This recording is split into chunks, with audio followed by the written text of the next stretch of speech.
દરેક ફરસાણ સાથે ખવાતી આંબલીની ચટણી બનાવીએ। કુકરમાં 700 ml પાણી લેવાનું, એમાં 50 ગ્રામ આંબલી, 400 ગ્રામ ખજૂર, ગોળ તમારા ટેસ્ટ પ્રમાણે ઓછો વધતો કરી શકો।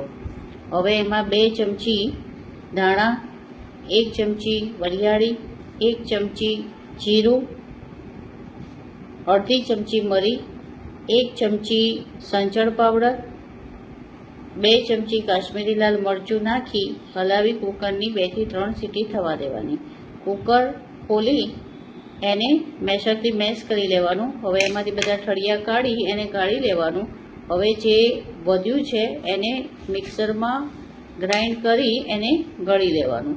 હવે તપેલીમાં 15 થી 20 મિનિટ માટે લો ફ્લેમ પર ઉકળવા દેવાનું। હવે રૂમ ટેમ્પરેચર પર ઠંડી કરી એને 5 થી 6 કલાક માટે ફ્રીજમાં મૂકી દેવાની।